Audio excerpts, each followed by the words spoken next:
Welcome into Locked On Knicks. Alex Wolf and Gavin Shaw here talking All-Star Weekend. And it was a mixed bag for the Knicks. And all in all, not one of our favorite All-Star weekends ever. Jalen Brunson makes his All-Star game debut, also competes in the three-point contest. Jacob Toppin got robbed in the dunk contest, so we'll get into that.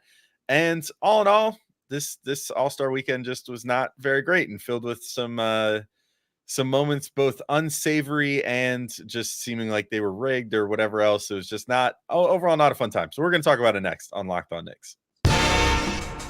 You are Locked On Knicks, your daily New York Knicks podcast, part of the Locked On Podcast Network, your team every day.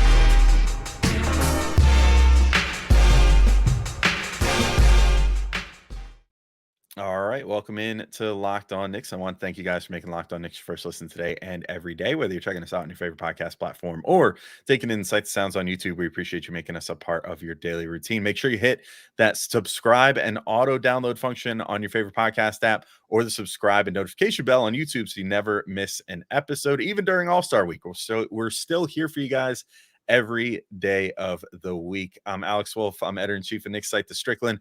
You can find Strick.land, and he's Gavin Shaw, your favorite play-by-play broadcaster's favorite play-by-play broadcaster. And your favorite Knick made his all-star debut, Gavin. Jalen Brunson makes his debut, plays 17 minutes and change, scores 12 points, dishes 5 assists, shoots 5 of 12, did not quite have it going from 3 in this one, had a hilarious dunk and hang on the rim in the All-Star game, and gave Knicks fans at least a little something to sort of enjoy in this game. I don't know. Otherwise, as just a basketball fan, I kind of found this All-Star game to be annoying and not very fun. Yeah, I gotta say, going in, I didn't have a great feeling about this in terms of how Jalen Brunson was going to perform. I think it's honestly somewhat similar to Julius Randle, though a little different. Like if you're not a monster athlete or physically overwhelming, even in an all-star game setting where there's no defense, you either have to be really hot from three, or if you want to play like Jalen Brunson style basketball, you actually have to play hard. And when no one else is playing hard, it's tough to justify you playing hard. And the way he operates with how much time he takes and stuff, just not really the right setting for his game unless he just got cooking for three. And it seemed like, I don't know if he was just a little nervous or his legs were a little dead, but like everything was coming up short. Missed his first 3 in the first half, missed 2 in a row to start. The second half did have some nice moments, including a dunk where he hung on the rim, and you and I were joking about before Luka was calling for a review. I'm like, what do you want reviewed, buddy? There's nothing wrong with our short king dunking the basketball. But yeah, not the greatest game for Jalen Brunson. And outside of some incredible shooting, or you might disagree with this, from Tyrese Halliburton and Damian Lillard, not a lot of fun stuff. Not a close game. No Elam ending. Big thumbs down. And this is coming from someone who typically loves the All-Star game. So just a little bit of a bummer. Yeah, I think we could table the Elam ending thing and the lack thereof for when we talk about what overall was wrong with this All-Star weekend at the end.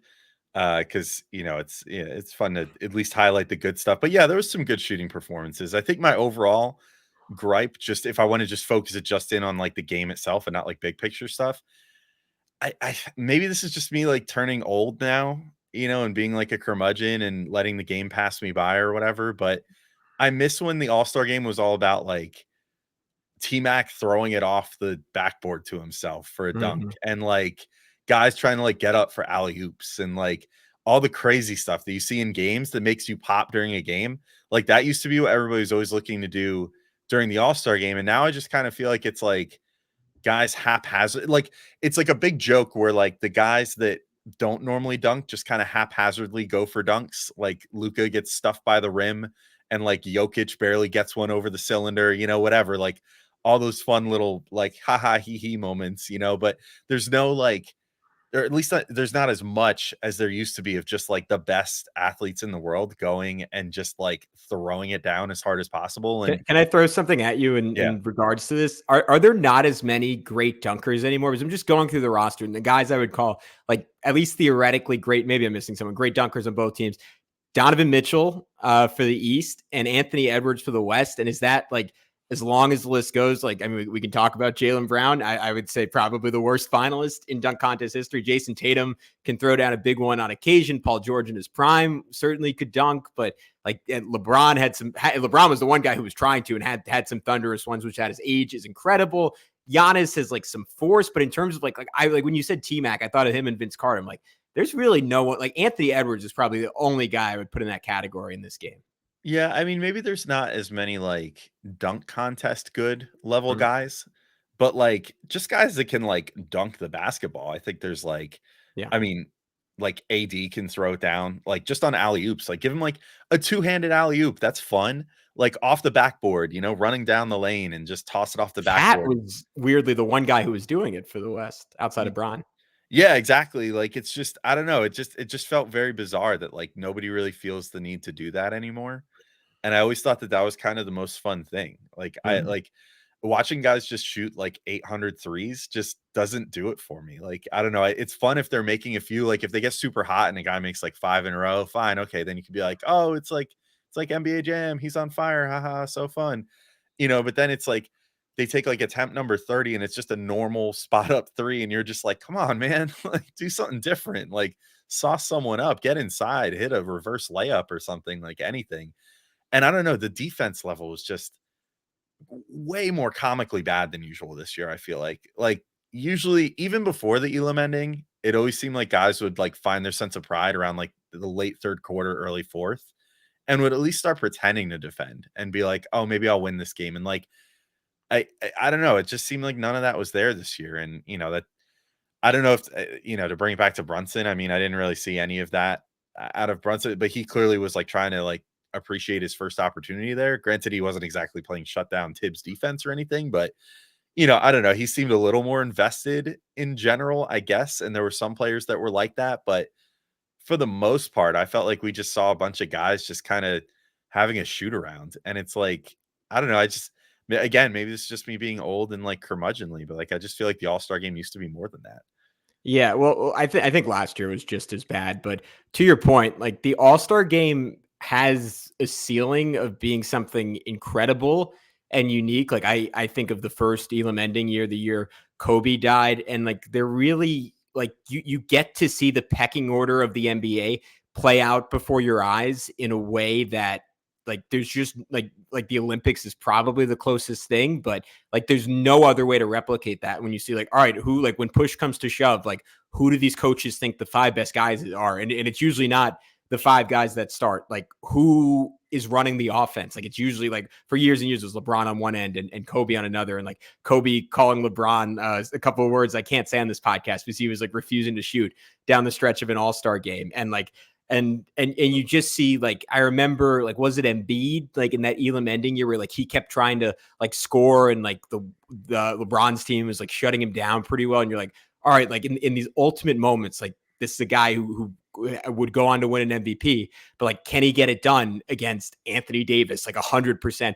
Totally locked in it. And more than Brunson, like having like a cold shooting night, that's almost what I was looking for out of him. Like, all right, like how often is Doc Rivers playing him? And I thought it was interesting. Like he played him like the longest in the first half of any of the bench guys and then didn't put him in the whole third quarter. So read from that what you will. And then like are his teammates looking for? Were they trying to get him the ball? I was like, sort of like they were also trying to get it to Maxey more. And like there's a bit of like just whose game suits the All-Star game. But I do think there's something telling about like how much guys around the league, like what they really think about each other. And maybe not in his first, but like in future All-Star games, like I wonder if Brunson becomes like more and more of a fixture and someone who gets a chance to have a Damian Lillard type of night, like maybe 2-3 years down the line. Yeah, I mean, it definitely feels like there's sort of like a payoff Initiation. system. Yeah. Yeah, initiation first off, and we sort of saw that with Randall, like his first Mhm. year, like he barely touched the ball his first year as an all-star, and then second year got a little more. But Randall's not, I don't think his game is really built for an all-star game. No. Like, and we've seen that the 2 times that he's been in it. But yeah, Brunson in theory could be built for the all-star game. And he got a decent amount of attempts, but you kind of knew that like he wasn't going to get fed enough to like win the MVP or something. And became pretty obvious early on that they were like, okay, we'll let Dame win this because Yeah. like he's a longtime all-star. It'd be cool for him to win it. Once he started off hot, I feel like if you're one of those like 5+ year tenure guys and then you start a game hot, then like you're gonna get that opportunity win the MVP or whatever. So it was clear that that's how it was. But that's also another thing that just kind of, I don't know, takes you out of it a little bit. It starts to feel, and I mean, I say this as a lover of pro wrestling, but it starts to feel like pro wrestling at a certain point where you're just like, this is a predetermined outcome. They've decided that Dame Lillard is going to win the All-Star MVP. Like, how fun is that at that point? If it just kind of seems like everybody's just kind of going out of their way to pass it to a certain guy and get the players on the other team are getting out of the way so he can take wide open threes and like pad his stats. It's just, I don't know. They need to, I think bringing the Elam ending back and adding some sort of stakes to this thing again would be helpful, but they got to do something. Like, it's almost like reaching NFL Pro Bowl levels of like not working at this point, where I feel like they're going to have to do a total overhaul sooner than later. We can talk about it more third segment, but I think they have to find a filthy rich sponsor, maybe someone they wouldn't normally let associate with the NBA. Just put $50 million down. Like we can cut through the brass tacks. We can throw out a million suggestions. Like, you put crazy money down, even for these guys, like they're going to play their butts off. And that would be incredibly cool to see, because it's been about 2 decades now. Yeah, for sure. And we have another thing to talk about that was not super fun at All-Star Weekend, which was Jacob Toppin getting absolutely hosed in the dunk contest by a bunch of crooked judges. They were probably about as loyal as, what was it, the Soviet judges in the 80s or whatever at one point. Yeah, sure. Yeah, probably about as on the up and up as those guys.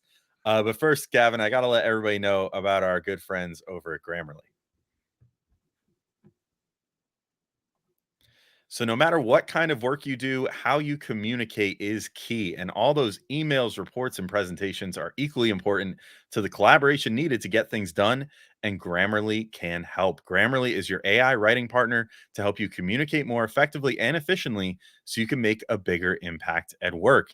And let me tell you guys, Grammarly is pretty useful as a podcast host, because we have to do a decent amount of writing on this job. I know we do a lot of talking, maybe too much sometimes, but we also have to create titles. We have to create descriptions for episodes, and all these different little things, promotion on social media, stuff like that. Having a tool like Grammarly can be super helpful, even if it's not the final result that you end up going with. At least getting you started on writing something, super helpful to have an AI companion like Grammarly for something like that. And better writing means a stronger impact. So 96% of Grammarly users report that Grammarly helps them craft more impactful writing. Grammarly works across 500,000 apps and websites. And by understanding your writing in context, Grammarly provides relevant, personalized suggestions. Their tone suggestions help you navigate even the most difficult work conversations if you have to be sending lots of emails and stuff. So if you want to make a bigger impact at work with Grammarly, sign up and download for free at grammarly.com/podcast. That's GRAMMARLY.com/podcast. Easier said, done.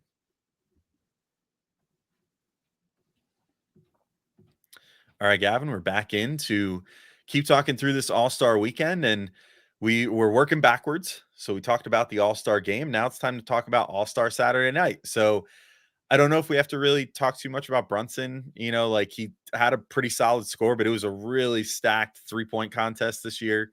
So a score of 24 does not advance him, because like 8 dudes scored 26. And he ultimately didn't end up getting it. Damian Lillard gets that. I guess this was just Damian Lillard's his last rack, we should say. Like, had a great chance to get through, and Yeah. I think one for 5 on his last rack, I'm pretty sure. So tough weekend for our boy. Little tough, yeah. But we could bury that, because the real lead here is Jacob Toppin got robbed in the dunk contest, man. I mean, he does 2 really impressive dunks. One jumps over his brother Obi, and clean, does not throw the hand down, gets it fully up and over, and like gets himself fully up and over Obi, and grabs the ball, kind of did like a little double pump and then a dunk that way. And then his second dunk, man, was insane. It was sick. It was sick. Yeah. Super sick. Like, takes off from pretty far away from the hoop, does a 360 through the legs, puts it down. I mean, just insane. I mean, it was reminiscent of what Obi was doing a couple years ago. And we have heard for years that Jacob is the better dunker. Unfortunately, we did not get to see that play out, because all the judges gave him, like, I don't know, it was like the lowest score they were willing to give anyone was like a 46. So everything was like, you're getting somewhere between 46 and 50. And so Jacob got like all 46s and 47s on that somehow. And then Jaylen Brown jumped over Kai Cenat and freaking horrifically botched it the first time off a terrible toss from Jason Tatum. And then the second time, tries to do a tribute dunk to D Brown and forgot to do the cover his eyes thing until he hit the ground and then did it. And then everybody's like, "Oh, he did the tribute to him." It's like, no, he didn't. He didn't do anything. He messed up the tribute He too. jumped over a seated YouTuber. Like, what are you doing? Like, or streamer? I think Kai Cenat is more on Twitch. He should have jumped over John Corrals. That would have been more impressive. Seriously, or done literally anything other than just a straight up jump over a seated person dunk. Like, what is this? Like 1972? Like, that's not impressive anymore. And yet he still got like a 48 for that somehow. Didn't he got higher on that dunk than Jacob did, right? Or was within like a point of each other. Yeah, I'm pretty sure he edged him out by like half a point or something, or like point 0.3 or 0.4 or something like that. It's just disgusting, man. But it seemed pretty obvious to me that basically the goal here was get Jaylen Brown to the final because he was the only all-star, and he's the only all-star that's done that contest for the last like 3-4 years. So get him to the final, get Mac McClung to the final, which, to be fair to Mac McClung, he actually deserved it. He put on some really good dunks and scored way too low. Like, his first dunk was something that's never been done in dunk contest history, and yet he got like a 46.5 on it or whatever. But yeah, so he makes it to the final. Mac McClung, to the credit of the judges, I guess, did get the win when he fully deserved it. But Tatum was terrible, man. He's got to be the worst. Brown. Or I'm sorry, Brown. Tatum wasn't great either. He threw a bad pass. That's still what I was thinking about. But Brown was bad too. Brown was worse because he was actually dunking. My bad. I mixed up my Celtics. Either way, not a great dunk contest, Gavin. No, it wasn't. It was a bummer because maybe I just haven't been paying close enough attention in recent years, but Jacobs felt like one of the best dunks I've seen in the last 5 years. And I stood up. It was like, oh my God. And I thought he was going to get like a 49 because I thought they're going to knock him for the second time. But to your point, like, there was really like no room for error because like even when guys screwed up or had mediocre dunks, it was like, oh, 48, 47. And it created this like bottleneck where you had to be perfect. And then I don't know, man. That was I really think Jaylen Brown was like, all right, I'll do it, but like I'm not losing to G Leaguers like in the first round. They're like, yeah, it'll be in the final. Like that is like, I hate to say that. I'm not really a conspiracy guy. That's what it felt like. And that's pretty much as far as my thoughts go, outside the fact that I also thought Mac McClung's last dunk was dirty, like the drop and catch and finish. If that was his last, he had a few that were spectacular. So shout out to Mac McClung, like maybe a career dunker, but really good one. Yeah, the drop, catch, and finish was his first one. Right, that was the one where he caught it midair. The last one was when he jumped over Shaq. Yes, cleared Shaq clean, which is crazy. Like that deserved the full score. Like Shaq is not a small human. I do wish someone would have called out Wembanyama, like, because Wembanyama was there. Like, I was waiting for it, and just I honestly, like, the way he takes care of himself, I bet he said no. I bet people asked him, he was like, nope, not gonna do it. I mean, probably also like McClung, like, even for how high he can jump, I doubt he could have fully cleared him. And him being a dunker probably was like, I don't want to have to do the hand on the shoulder thing to get over you. So like, I'd rather clear Shaq clean than have to, go that way over you. Cause Wembanyama's got like another like 5 inches on Shaq, which is insane.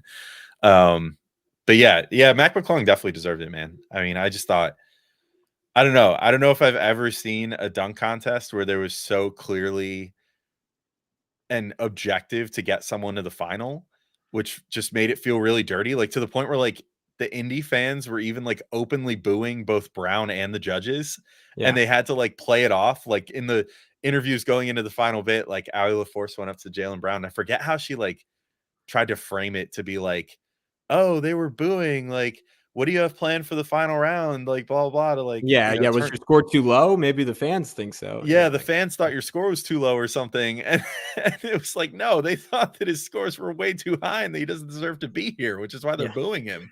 Like, I don't know, man. It was just, I feel like there's got to be some of the pageantry brought back to the dunk contest. Like, I know people got like a little annoyed when everything became a little too prop heavy after a while. But I feel like we need to go back to the prop era a little bit. The middle ground, for sure. Yeah. Like there's no like showmanship to it anymore. It's just, it feels boring. Like Brown's first few dunks especially just were like, oh, sick. He just did a dunk he could have done in a game. Like, cool. And like one of his last ones, like he puts on like a Michael Jackson glove just to show that he could dunk with his left hand, I guess, which that's never been in question, buddy. Like nobody's questioning if you can dunk with your left hand. They're wondering if you could dribble with it. So maybe next time, like pull a couple dribble moves and see if you can get by a defender with your Can you left hand. imagine? It's like it. a couple in and outs, the crowd. Oh, that would. Can you imagine if he had done that? Like saw someone up and like that would have been great. At least it would have been some self-awareness, right? Yeah. Like he really should have just been like, okay, I'm gonna pull out like Patrick Beverly or something, and he'll be in on the joke, but I'm gonna like nutmeg him and then like get by and get a dunk. Like with my left hand, never touch it with my right. Like that would have been defense though. If he screwed that up, like he would have had to retire. Like absolutely. He would have been like, I'm giving up my $300 million contract. I'm sorry. But would that even be that much worse than what actually ended up happening? Like he just embarrassed himself by being terrible. I mean, but that is the consistent. We can talk about it in just a sec. That's the consistent issue with the All-Star break. No one wants to look bad in any way. Yeah. I guess that is it. I mean, I don't know. Guys need to take themselves a little less seriously, but also like go out there and think like, hey, let me actually put on a show for the fans or whatever. If I'm going to actually show up here, because ultimately, All-Star Weekend is supposed to all be for the fans. So, you know what? Let's take our last break real quick anyway, because we got it. Now it's time to air our grievances. We haven't done airing of grievances in a while, since like before Christmas. So this would be great. We can complain about something. But real quick, Gavin, you want to let everybody know about our next favorite sponsor today? Yeah, Alex, we're going to talk about our buddies over at Nissan. Are you the kind of driver that likes to push things a little further? Ever wonder what adventure could be around the next corner? Our friends at Nissan have a lineup of SUVs with the capabilities to take your adventures to the next level. The 2024 Nissan Rogue is perfect for city drivers and great escapes. Class exclusive Google built-in is your always updating assistant to call on for almost anything.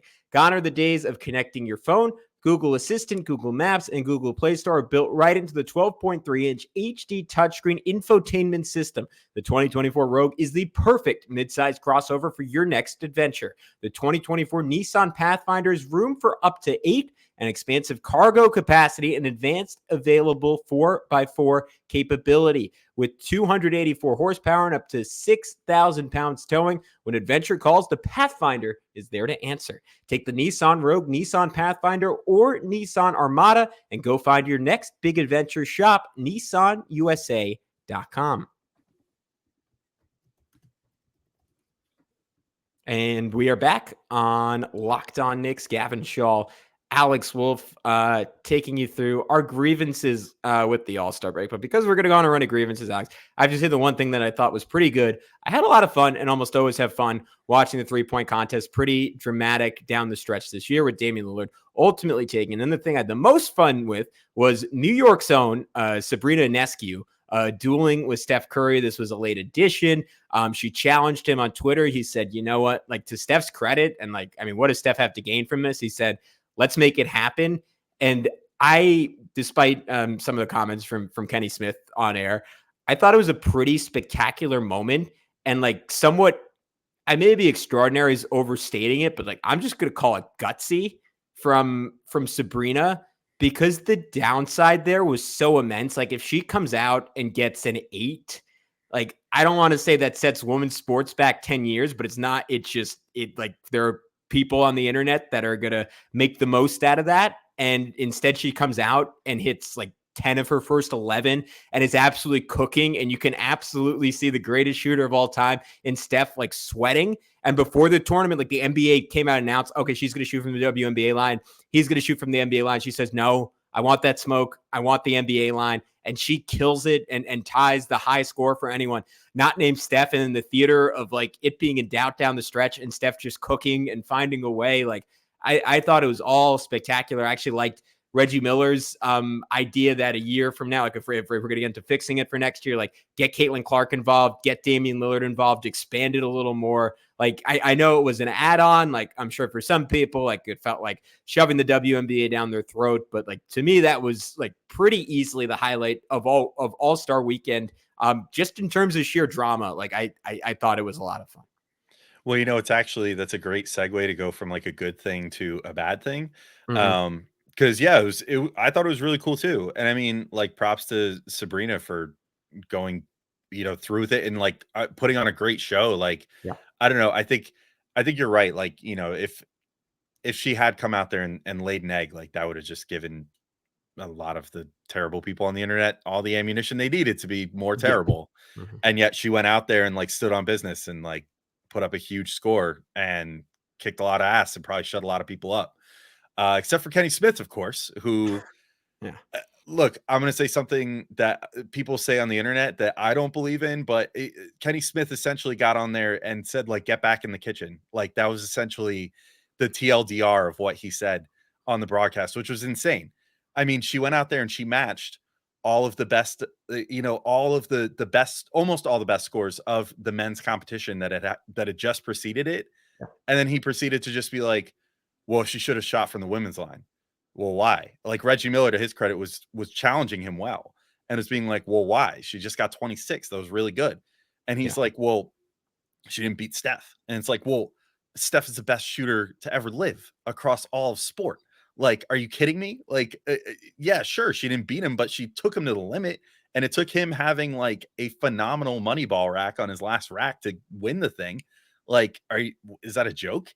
And then he just doubled down and tripled down. And it was disgusting, honestly. It was like just listening to him keep go. It was just like, dude, did you just like crawl out of Reddit this morning and like decide to commentate on a basketball game? Like, I don't know, man. Like, it was, or not even Reddit, like 4chan. Like, where did you crawl out of today, Kenny Smith? Like, it was terrible. It was honestly, you want to talk about things that possibly set women's sports back 20 years. It was having a really great showing and a really great product out there, and then having one of the most prominent male basketball commentators that exists go on there and just take a big crap all over Sabrina and what she had just done, and essentially just turn what was a really fun moment into like a moment that clearly was antagonistic to a lot of people in women's sports and made them feel like, okay, well, this is why nobody takes women's sports seriously, because you have people like this that are given airtime and don't like have their mic cut when they're talking like this, and it's like, it's just purely disrespectful. And like, I'm not going to pretend like I'm like, I don't watch the WNBA much because honestly, we watch the Knicks all year and I kind of enjoy having a little time off from basketball during the summer sometimes. And I don't watch a ton and, whatever, but I certainly would never be like, oh, they're invalid and anyone who likes it is invalid, or like, they're less than because, whatever. Like, I don't know. It was really icky. And hopefully the NBA takes a little time to be introspective about it and think about who they trust with presenting that event next year, because clearly you don't want to have someone who has clear sexist undertones in the way that they think about things, commentating on a man versus woman event that was meant to just being good fun. But yeah, that kind of sucked. So it was a fun thing that turned immediately not fun once Kenny decided to just turn it into a sexist tirade at the end. Yeah, I'm with you. All right, I just got a fun idea while you were talking. So I'm gonna throw this out there as a way, because like, let's just say my earlier idea of someone putting down 50 million for who wins the All-Star game is not feasible. The winning team at the All-Star break, the players on said team no longer have the 65 game limit for making All NBA or winning awards. And what do players love more than anything? Having their ego stroked and not having to play too much basketball. And that satisfies both of them. And because, I mean, at least I know Adam Silver had some comments this weekend that given the new rule with injuries and stuff, maybe we should no longer tie contract incentives to All NBA and MVPs and stuff. That's all fine. But like, while it is like, there is like potentially like 50-60 million dollars on the line for these guys making All NBA. So I wonder if that's a wrinkle that would light a fire under everyone. Maybe. I mean, that's I don't know what it would take. I mean, they're certainly they're dumping enough money into like the in-season tournament, for example, and trying to find tons of money for that. So if they're willing to do that and find all that money for the in-season tournament, then maybe they'd be willing to try to fundraise a little bit and find a big sponsor to, put together a big prize pool for the All-Star game too. But I guess the only thing there that's kind of crappy with that is that then you're saying like you have all these guys that are already making like every person that's in the All-Star game generally is making like an average salary of $35 million or something. So then you're really going to be like, hey, we just fundraised like 40 million, $50 million. I mean, it'll incentivize. Maybe the money Right. goes to their teammates, and their teamates are just like, "F you, like run, get I back on guess. defense." Yeah, Maybe. Yeah. I mean, you that fill because the that's what, lower bowl with every player in the NBA, and they're just screaming at them. yeah. Because I mean, that's what they were saying with the in-season tournament. Like a lot of the stars were saying, like, hey, it's cool because we could potentially get our like end of bench guys like a big bonus that's like Mhm. doubling their salary this year. Yeah. Whereas most of the rest of the guys are like, it's like another game check. That's fine, I guess. But like, I don't know, for the All-Star game, I do think that maybe if they get a bigger pool and it gives more money to charity, and I don't know, I thought that was really doing a good job of kind of saving the All-Star game for a couple years where it was like, you know, uh, they felt like they had something to play for because each team had its own charity that was local to the area, but that clearly like the guys had sort of like voted on or whatever and like decided like, yeah, let's give our money to this. And then, they had like the kids from those, or it was usually like Boys and Girls Club was one of them. And Yeah. there was like another one. There's like, I don't know. I forget what they Also, all are. also was done by quarter. I think helped a lot because like they would Yeah. go hard at the end of every So quarter. like Yeah. you would win each quarter and give money to your charity then, and then the final score gave more money to charity. And then I gotta just go back to like the Elam ending. Like, why did they get rid of it? It was so much more fun. Like I don't want that for every basketball game, but for the All-Star game, it was a fun wrinkle. Like I can understand, it is fun. It's a fun way to play basketball.